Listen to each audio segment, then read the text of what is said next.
Welcome to Hero's Journey Physio Fitness.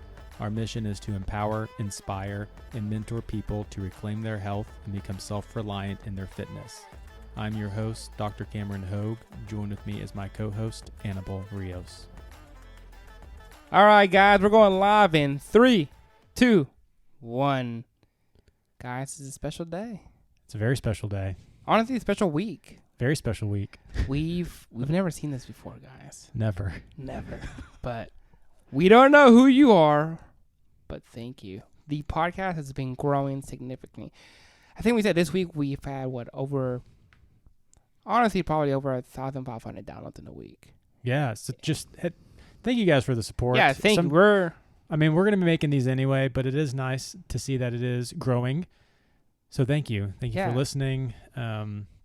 Thanks for supporting the podcast. You know, there's other ways you can support the podcast. You want to tell the listeners about that, Annabelle? Leave us a review and a rating. Yeah. Preferably a 5-star rating, wink, wink. Yeah, 5-star would be great. Yeah, no. The reason we say that is that it's going to help it spread to other people who may not be aware of this podcast. It's going to be more searchable. So, just leave us a 5-star. This is a low-budget podcast. We're trying to grow organically. Yeah. So if you can help us with that organic growth. Yeah, as we record in our studio. Oh, this is a beautiful studio. For you guys One that day can't see you'll where see we're at. But also subscribe too. That way you won't miss any episodes, and can share those that you really like with others. And it just helps others find it with you when you give it a review and give it a 5-star rating. We're doing this for the people. The people's champs. We're the people's champs. but thank you again for the support. Of course. No, definitely thank you. And some other big news, guys. Oh. It's been a big week. We're on cloud 9. Not saying we're official yet, but we are now affiliated with Legions. So who's Legions, Cam?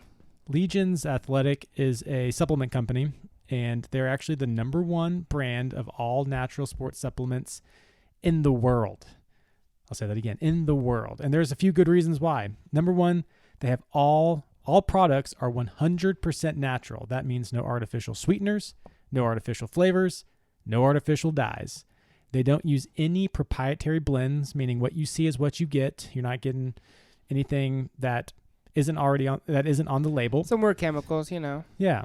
And Legion only uses the clinically effective dose for all ingredients that has been proven to work. That means they're not just going to say that you get something, but is actually not going to do anything. So it's the clinical dose. So head on over to legionsathletics.com and use the code HEROES. That's Say that again? HEROES to get 20% off your first order. And then every order after that, you get double loyalty points, which means you'll get things for free if you keep purchasing. So we like it. It's a good week. We actually have been using Legion's products for a couple of years now, and we really like it. And that's why we wanted to try and hook up with them and promote their product because we believe in it. So yeah, we've been using it for almost 2 years now. And here's the saying. What I like that they say that we also said when we did the supplement episodes, you don't really need them at all. And they say the same thing, but they can help. Yeah. So to the episode. I don't even know what we're talking about today, Cam. We are talking about everything you need to know about fasting.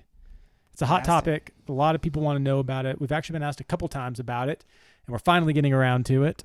So there's so much. It's such a wide topic. We could probably talk for hours. We want to basically give everyone a good understanding of all that it encompasses. And then if we need to go deeper into something specific, let us know, and we can do another episode potentially honed in on one of those things. Yes. But we just want everyone to walk away going, I kind of understand. This is a good overview episode for you. So fasting, even like the definition is, it can mean a lot of things. What we mean and what typically the community means about fasting is abstaining from food. Like you're not eating food. Mm-hmm. And again, fasting could mean like you're abstaining from maybe alcohol, or you're fasting from sugar, or you're fasting from social media, or something not even food or drink related. And we're not necessarily talking about that. There's so many different ways to do it, but specifically, we're talking about not eating food in this episode. And with that, there's actually some cultural and historical significance to fasting. So this dates probably to the beginning of time, really. A lot of, what are you going to say? Nothing. Oh, okay. A lot of religious observances and practices fasting is linked to. So if you think for like Islam, for Muslims, they have Ramadan where they don't eat when it's light outside. There's Jewish and Christian practices of going without food for a period of time. That's stated in the Bible multiple times. It can be basically a spiritual practice that allows an individual to rely on God as their source of fuel and not by bread alone. And that can be those are the only religions that I'm very familiar with. I think other religions also practice fast. It's very popular. It's very popular. You know, we can't get into all the different religions and cultural peoples that do this, but it is very tightly linked to spiritual practice, to even the mind. Some people will practice for more meditation in the mind. I think recently it's gotten a lot of support because of the physical benefits. Yes. So it's almost like these religions knew it was important spiritually, mentally, but now we're actually finding out the benefits physically. The physical medicine, yep. So there's actually been quite a bit that's come out the past, 15, 20 years about fasting and different protocols. So we kind of want to talk about those today. No, let's get into it, Doc. How does it work? Why would you, what are the physical things that are happening when you fast? So one of the biggest things is we're finding that there's metabolic changes that occur when you fast. So brief overview here. A lot of people, the word metabolism, and we've talked about it in the past too, but the word metabolism or metabolic, so metabolic means metabolism. Kind of what is that? You know, so when you think about metabolism, just think about all the different chemical changes that take place like in a cell or the organism to produce or use energy and to kind of make the basic materials for life in the cell and the organism. So your metabolism is what's giving you the fuel and how you break down the fuel to use for the cells. So that's kind of when we're saying metabolic changes, we're saying the thing that keeps us alive, essentially. So one thing that happens is you do have a depletion of glucose in the body. There's a lot of things we could talk about with this, but just think about it this way. When you eat or drink that has carbohydrates, known as carbs, your body will break those down into glucose, which is a type of sugar. And depending on the carb, it could break it down into different types of sugar molecules. We're not getting into that. So what happens is when you break that down into sugar, your body will either use it or store it. When you eat it, it raises the glucose in your blood because your body, as you eat it, your body takes it out via the blood vessels, send it to the rest of the body. And most people use that for fuel. So it's actually stored in the muscles and liver as glycogen. So glucose is the same thing as glycogen, just it's the stored version, and your body uses that. So when you fast, you're actually depleting that. So you're pulling the glucose out of the muscles, you're pulling the glucose out of the body to where you're depleting it, and you're no longer using glucose for fuel. So what happens is you start using fat for fuel or fat for energy. So that's when your body will start tapping into the fat storage. And I guess that's what we get a lot of these other diets and like keto and they have all these claims that you're not using carbs for energy, you're using your stored fat. You're using the stored fat. So if you're a guy, if you have some fat on your stomach, grab your stomach. You're using that for energy if you deplete all your glucose. So we'll talk about how long you actually need to fast to get into that. But there's this thing called ketosis and ketones, which is the alternative fuel source to glucose or glycogen. And that is essentially when the fat is being broken down into fatty acids and ketones, your body reaches the state of ketosis. And so you're burning these fatty acids, these ketones that you had broken down from fats. How long does it take to get into that state in which you are burning fat? I actually had to look this one up and I couldn't get a straight answer. It ranged from 12 hours to 18 hours where you actually started to tap into ketosis and breaking down the fat. Really, the only way you would know is to test your ketone level. So sometimes there's these devices that test for ketones. You can prick your finger, you can blow into one of these devices and it just measures the ketones in your body and it'll tell you how you're in ketosis. I'm not an expert on that, but basically I would just say after 12 or 18 hours, you're probably in that. Should be in it. You should be in it where you're burning fat. How long can you think you can be in that state? I mean, if you stay in it too long, you die. If you're not refueling with either more fats, like if you're on the keto diet, or giving yourself, glucose or some sort of carbohydrate. Mm-hmm. So you will eventually die if you don't have food, but your body will continue to burn fat until it doesn't have it. So that I thought that was pretty cool. That is cool. And technically we'll talk about one of the benefits, but later. But I think the biggest thing that is happening is you're using fat for energy. You're blowing through the glucose. You're using fat. And I know a lot of people get into arguments as far as which one's more efficient, and I think it would depend on what you're about to do or what you're trying to train for. Yeah.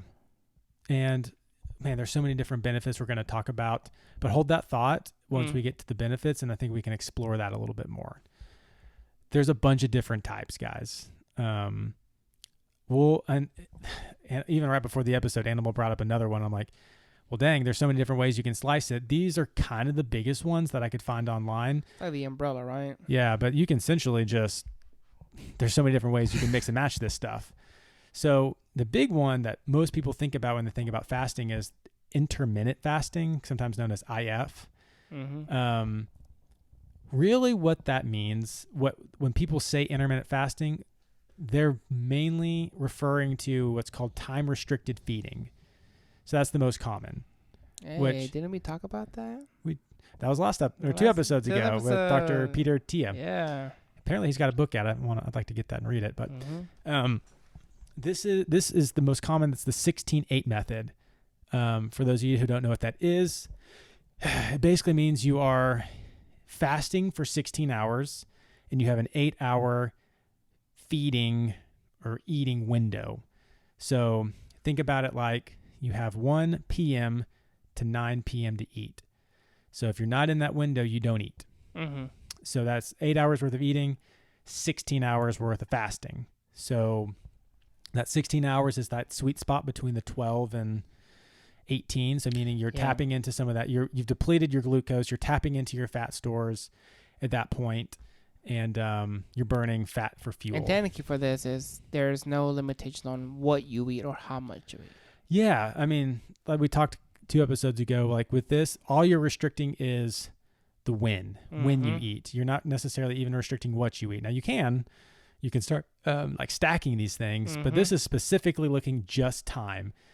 So that's the 16-8. You can tweak that around. You can make that 18-6. Yeah, I think most people would just skip breakfast because it's a little bit easier. Yeah. You just have like a late lunch. This protocol is also the skipping breakfast protocol. Yeah. You may eat dinner at 8 o'clock at night, and then you don't eat till 12 the next day at lunch. And that's the same thing. Very popular. Very popular. And you can tweak those numbers around, but they have found that probably the 16 is kind of the lowest point you need to go, or you need to fast longer. Because if you go any lower than that, then that's almost like normal. Like you stop eating at 8, then you eat at 8 the next morning. That's 12 hours of fasting. Yeah, you're sleeping. Because you're sleeping. Yeah, so you need to have something during the day when you're actually awake to get some of the benefits, because you're burning a little bit Somebody out there's going to be like, I just sleep longer. Yeah. So that's one type of intermittent fasting, and that's the most common. We just call that time-restricted feeding. There's also alternate day fasting, which is another type of you're intermittently fasting. One is called they call it the stop eat stop eat. Essentially you fast for a day, 24 hours. You do that once or twice a week, and you eat regularly the rest of the week. So you're essentially just cutting calories for an entire day, and the rest of the week you eat normally, how you normally would. You're not trying to make up those calories the rest of the week. You're just, one day you don't eat normally. You just fast. So that's like not eating from dinner one day till dinner the next day. And that's essentially that protocol. Different ways you can mix and match. Yeah, that sounds straightforward.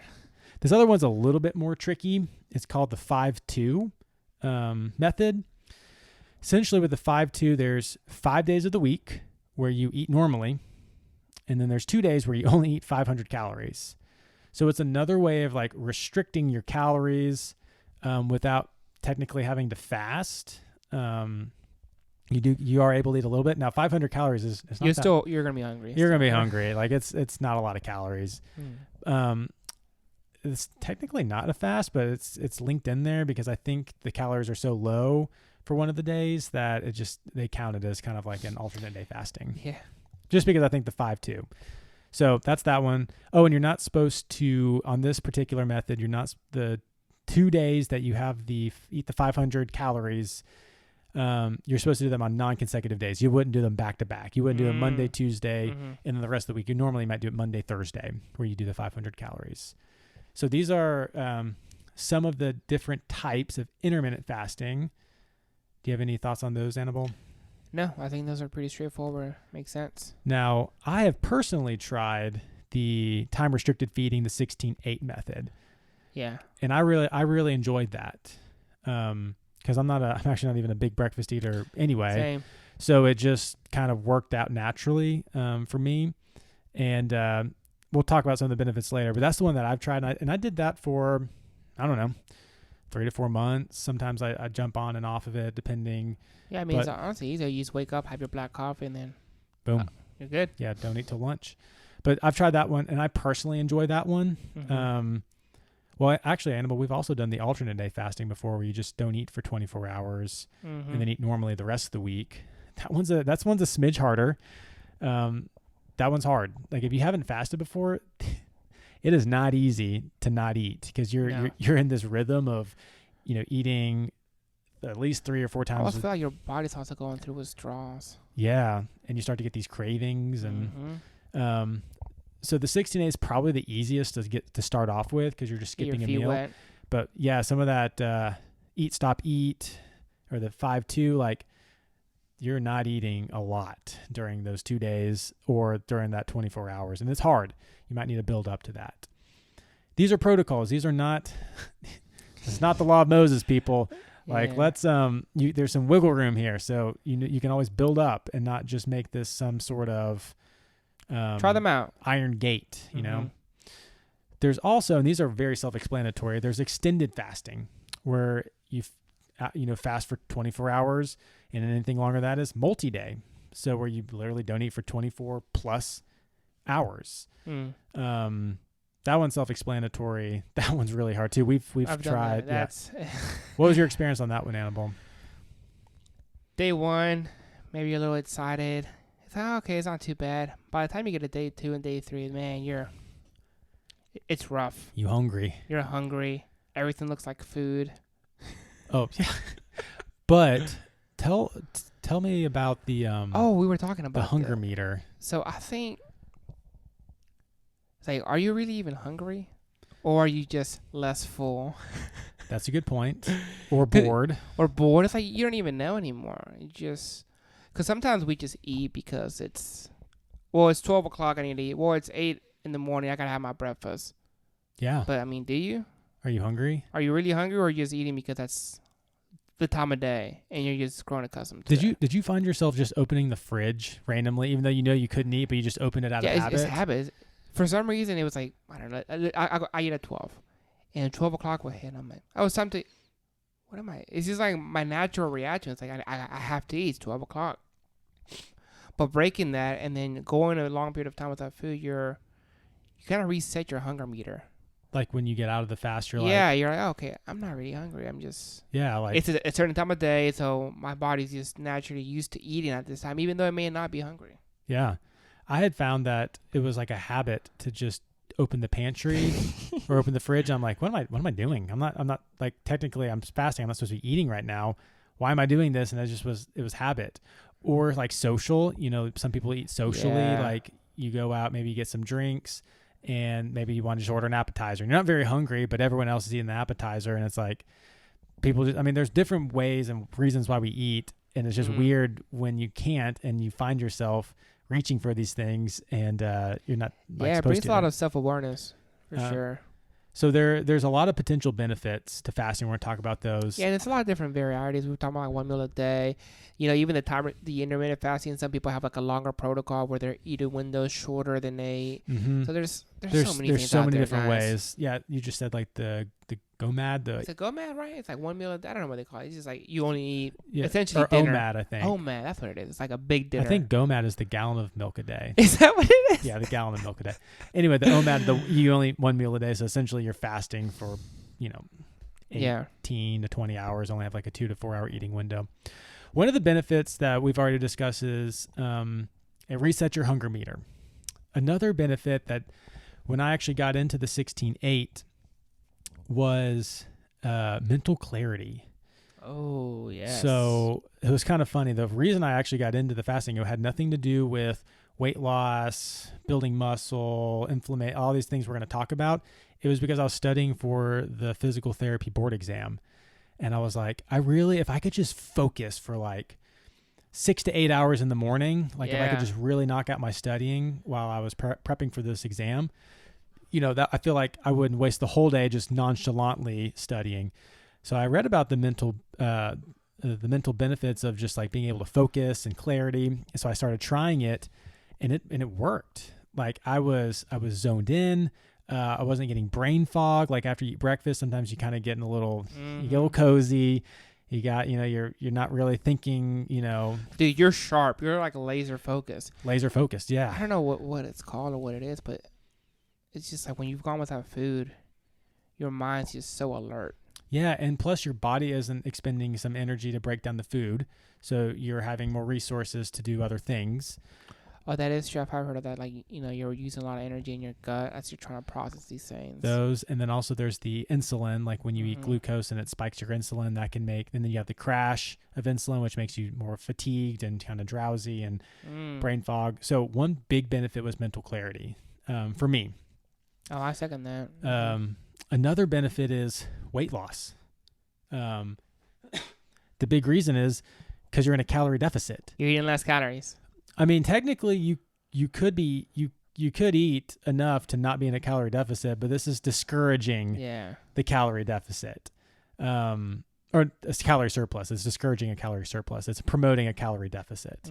So everybody knows pretty much that 3,500 calories is equal to a pound. So if you eat 3,500 calories more, you'll gain a pound. If you eat 3,500 calories less, you'll lose a pound. You're referring to like within a week, right? Within a week. I mean, technically you could do it. Yeah, technically, yeah. Technically within a week is what people look at this as. Yeah. So, I mean, if you think about skipping one meal, which let's just say that has 500 calories, 600 calories. I would say probably, right, could be more. Most American meals, in my opinion, are closer to 1,000. Oh, yeah, they're jam-packed with calories. They're jam-packed with calories. You get a little burger from McDonald's or something. That's like 800 calories. And then you have to fry. Then you get the... So I'm being a little bit more conservative here, saying 500, because that still equals 3,500 calories a week. Yeah. So if you're skipping breakfast that has if you're skipping a low-calorie breakfast of 500 calories, still by the end of the week, you'll lose 1 pound. Yes. And if you continue that, you'll lose another pound. And then even if you think about skipping a whole, day worth of eating during the week, if you do the 24-hour fast, most people are eating at least 2,000 to 3,000 calories. I would say closer to 3,000, right? So like in one day, you're almost at that 1 pound, and then you just need a little bit more the rest of the week to hit hit the full pound. It's really good for getting you in that calorie deficit. Another thing it does, it improves insulin sensitivity. So we know that insulin is this hormone that when you eat any type of carbohydrate, it helps take the blood sugar and take it out of the blood, is what insulin does. So your body starts to absorb the glucose and insulin pulls it out. But if you're constantly eating all day, then you're constantly insulin's going in and coming out and going in and going out. And sometimes people become resistant to insulin, which is type 2 diabetes, in which your blood sugar continues to raise because you can't pull it out. So one thing that they found with fasting is that because you're not continuously spiking your insulin, when you do eat, you're much more prone to being sensitive to that and pulling the glucose out rather than being glucose resistant or insensitive to that. Would you say it's almost like you're giving your body a break? You're giving your body a break. You're letting it rest. Giving it a day off. Giving it a little day off from stoking that insulin hormone. So that's really good, especially for certain types of people that might have type 2 diabetes. This was interesting, and I had to do a little bit more research on this because this is a hot word to say, reduction in inflammation. You know, this diet reduces inflammation. Yeah. Reduces inflammation in your muscles and joints. Because they all say that. A lot of times they say that. Yeah. So what I kind of looked into is, well, how is fasting even reducing inflammation in your body? And there's a few different theories and things that people think, and they might be true. We do know that it does decrease inflammation. I'm unsure of the mechanism, but here's some mechanisms. So when people quoted monocytes, basically monocyte is a type of blood cell that I think is pro-inflammatory. So they think that this actually kind of like reduces that a little bit, or doesn't keep it as active in the body, where you're not getting some of that. You don't have a pro-inflammatory type of cell as much. There's also, they think there's a reduction in like the oxidative stress in a cell. Like basically there's things called free radicals and in cells. I'm not too, up to date with all the cellular biology here, but I think it's just basically giving the cells a little rest break where they're not so overstressed.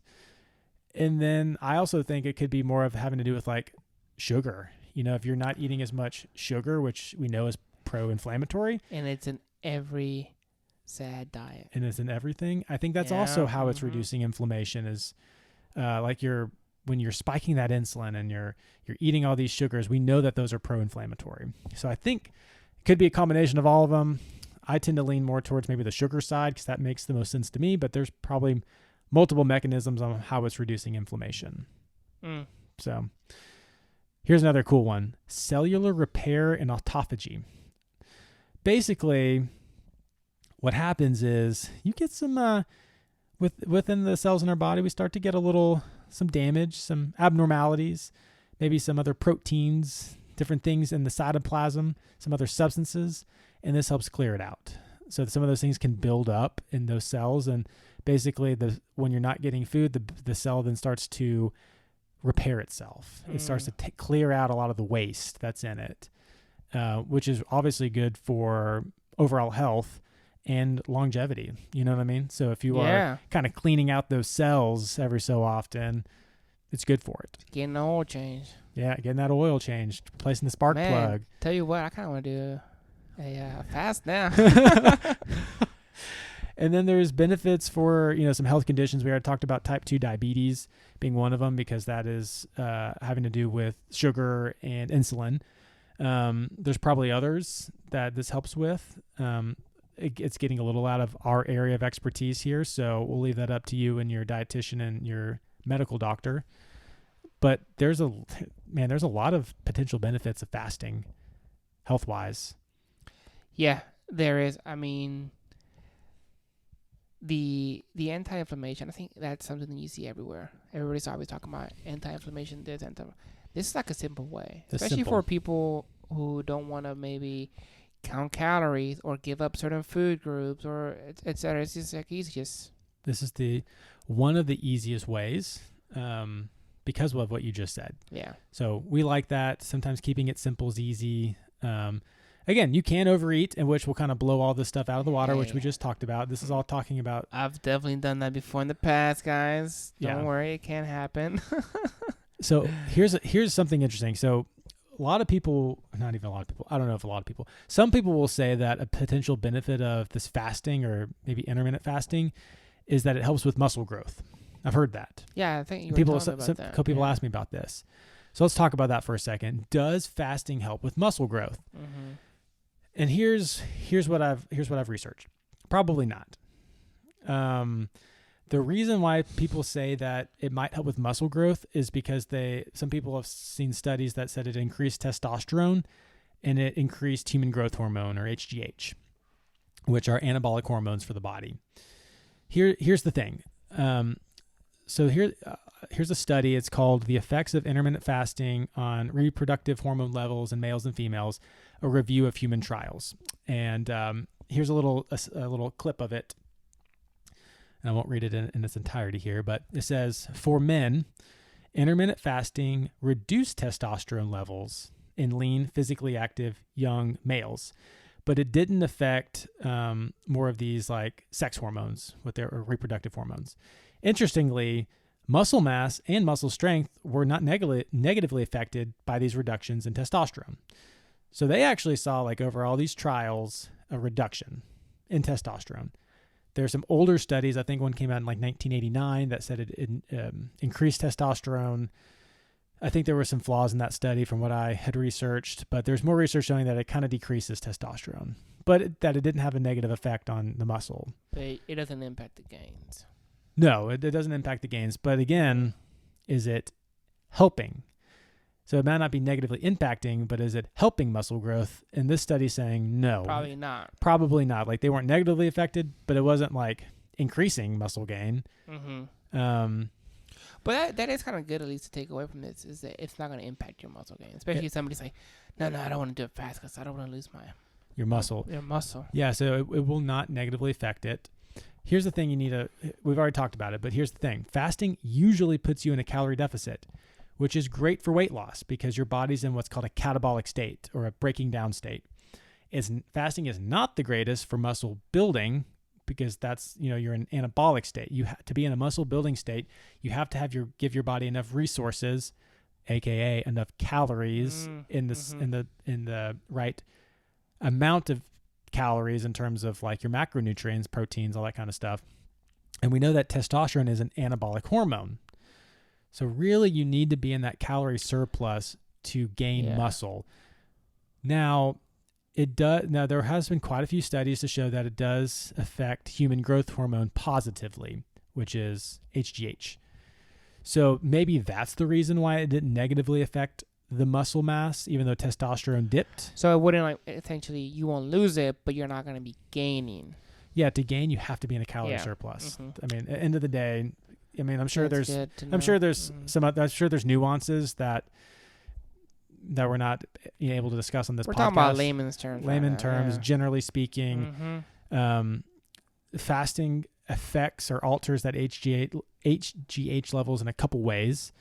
The first way is because you're on that calories deficit, you're decreasing body fat, which that can directly affect HGH production. Like when fat goes down, that hormone goes up. And then second, there's the insulin levels. So that keeps them low. And research suggests that if you're continuously spiking your insulin, that can disrupt the signaling of the growth hormone. So if you're not disrupting that hormone, your body's able to give or produce more of it. So at the end of the day, it does increase HGH. Maybe that's why you're not negatively affecting your muscle, but it's probably not the greatest if you're trying to build muscle because you want to be in an anabolic state or a calorie surplus state. Mm-hmm. So there's my thoughts on that. I'm sure there's people that disagree with me, but we can link the study that I pulled this from in the show notes. We'll put it in the show notes. Okay.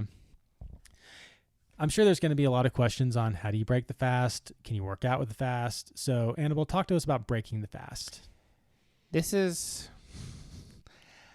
very important how you break it, and I think a lot of people have different opinions on how to break it. Yeah. Overall, but the easiest way to do it is some people even think you start with like something liquid, because your stomach's not used to having anything in your stomach at all, so you have to slowly reintroduce it maybe to some liquid, then something a little bit more soft. I think we've done rice before. I guess something easy on your gut. We've done rice, fruit, toast, broth. Yeah, bone broth, stuff like that. They've also said smaller meals. Smaller meals too, yeah. Like you're slowly introducing food. You don't want to just go eat a steak and potatoes right after you are finished fasting. Like you probably need to slowly put some. You'll crash. You're probably gonna crash if you do that. But those are probably the best ways. Start small. Start light. Nothing too. Technically, you're really not gonna want anything like really greasy and sugary. You're gonna probably want some natural foods. Yeah. So real foods, the one that doesn't have a label on it. That's right. So that's probably the best way on how to break a fast. Yeah. Small, digestible food. And there's so many people who say, no, you need to eat X. No, you need to eat Y. At the end of the day, just something eats in your stomach. There's no right way. You might have to play around with this. Yeah. If this is something you continuously do, you'll find what works best for you. Don't let anyone tell you differently if something works well for you. So another big question people get is, can I exercise? Can I lift? Can I lift? Generally, it's safe to exercise when you're fasting, but so like my wife cannot exercise fasted because she gets really lightheaded. She doesn't like that. And some people don't. Some people have to have some food on their stomach while they exercise. Totally understandable. Mm-hmm. For me, I can work out fasted. Like I can work out first thing in the morning and just have like water, and that works well for me. Yeah, I prefer to work out an empty stomach. But that's the saying, I guess. Was this is maybe the first time around that you're trying to fast? Maybe not. Don't work out the first time around. Probably, Just see how if it's your first one ever, just so you can kind of see how you're handling the whole fast. Yeah. And maybe next time around you try it out. It's not contraindicated or anything. You just have to see what works well for you. Mm-hmm. Now, some people will say about the fasted cardio. Like you've been fasting and do some cardio because in your head you're saying, well, if I'm pulling from the fat storage, then I'm burning more. I'm burning more fat. Maybe, maybe I haven't done a lot of research on the mechanism behind that. Maybe, and if that works, again, if that works for you and it's working, then guess what? Keep doing it. It works for you. It might not work for others. So a lot of this that's what they call it applied science. You have to apply it to yourself, see if the science holds. If it doesn't, we're all different. Our anatomy is different. How we break down our metabolisms are different. Our genetics are different. All those type of things. Mm-hmm. So there's some considerations, people. Okay. So please, if you feel like you're not able to do this, consult with your healthcare professional. We don't want someone passing out in the gym because, they went balls to the wall and have been fasting for 24 hours and then did please don't. 40-minute cardio workout because I think they're, burning fat as fuel. Like, talk with your doctor if you're even able, because sometimes you might have an eating disorder and this might not be the best thing for you to try. Yeah, or some sort of medical condition too. They may yeah. not allow you to do that. Yeah, type 1 diabetes. I think you might need to be you need to consult with your healthcare professional on this one. See, and maybe consult with a couple just to make sure you're getting a well-rounded opinion. But there's certain things you definitely need to check with before doing, and I think you might know who you are. Know yourself, baby. Know thyself. One of our tenets. But some of those are some of the main ones. What about it while you're doing it? Is there anything else that need to take into consideration? Yeah, while you're fasting, you definitely need to be drinking water. And, maybe even have a little pinch of sea salt in that water for a little electrolytes. There's other protocols out there. People are saying magnesium and, potassium and eating all these different type of things while you're on it. Look, that's out of my area of expertise. I'm not going to recommend that kind of stuff. Consult with your doctor. Also, too, a lot of people just debate it. And people will debate it. Yeah, so, again, like we're saying, see what works well for you. And this might not work well for you. And some might say, I think generally speaking, most would say it's okay to have like black coffee or just plain tea. Yeah. Some people are big on water only. The only thing you should be consuming fasting water. But yeah, some people are totally okay with having black coffee. Obviously, if you put milk and sugar in there, that's calories that's going to stop the fast. Same with tea. If you put honey or anything in that like that. Yeah, it's going to break the fast. And then people get into the nitty-gritty. It's like, well, is this breaking the fast? Yeah. What about this? I was like, some people will say that the coffee is breaking the fast because it's sparking something in the liver. Guys, just let's not get too in the nitty-gritty here. Don't get lost in the weeds. But the biggest thing is just try not to break the fast with calories. If it's 0 calorie, maybe avoid the soft drinks that say 0 calories because it's got a lot of other ingredients in there that. Some carbonated water is pretty clean and it should not break it. Right. So just remember to hydrate yourself. You don't want to not eat food and also not drink. That's no bueno. So we covered a lot today. Animal, do you have thoughts from the podcast that we maybe haven't or didn't talk about or overlooked? No, definitely staying hydrated. It's key. Mm-hmm. You can drink black coffee. So black coffee and sparkling water, it's kind of key to help you not feel as hungry. That does, what's the word? Not stunt. It does kind of block your hunger a little bit. Mm-hmm. Now, if you never had black coffee on an empty stomach and then haven't eaten anything after, you might get the jitters and feel a little shaky because of the caffeine. Drink half a cup then. Maybe drink half a cup. Yeah, don't drink dark roast. Yeah. But the sparkling water is actually pretty key on that because you do get the carbonation. It makes you feel a little full. It's like, I'm so full. Some people might think that's cheating, but we're not being intense here, guys. 0 calories. Yeah. But that's a good point. Mm-hmm. That those actually do help to block your hunger a little bit. You know, personally, I think that fasting is a spiritual, mental, and physical practice. I agree. I think it's been around for a long time for good reason. I think that the ancients knew what they were doing, and I think the science is just catching up to what the ancients already knew. I feel like that's the case for a lot of things. Is that there's all these old spiritual practices that people are like, that's weird, and then now everybody's doing like yoga and then meditation. So eventually catches up. Yeah, there's nothing new under the sun. Mm-mm. So what we try to have a call to action every episode. Again, you might have to consult with a healthcare professional. You know who you are. If you're trying to lose weight, if you want some of these health benefits that we talked about, try one of these protocols and see how it affects your weight loss. We personally think the safest is the time restricted feeding of the 16-8 because you're basically skipping breakfast. A lot of people can do that. And then you need to experiment from there. So with that, at least with the 16-8 protocol, that's an everyday thing. Right. Yeah. That's just kind of your new normal. And it's going to be easy for beginners, you know? Yeah. You skip breakfast and then you cut off your dinner time. So I can't eat past, 8, 7, whatever you set your time to. And this is really going to help with weight loss. And then you can experiment with those extended day fast or the eat, stop, eat, or maybe the 5-2 protocol, all that kind of stuff. But this is the easiest to try. So I guess our call to action this episode is give the 16-8 a try. See how you feel. See if you're reaping any of those health benefits that we've talked about. And let us know. Yeah, let us know. Try us out and let us know. We'd love to hear your experience with it because, again, this is applied science. You know, we need more data. We need more experiments with these things. And, you know, we value your opinion and how it worked for you. Yeah. Send us a DM. Anything else, Annabelle? No, I think that's all that I have, Doc. But what about you? I don't think so. All right. Like we always like to tell you guys, remember, you are human. You should not seek perfection, but daily improvement. All right. See you guys. See you guys.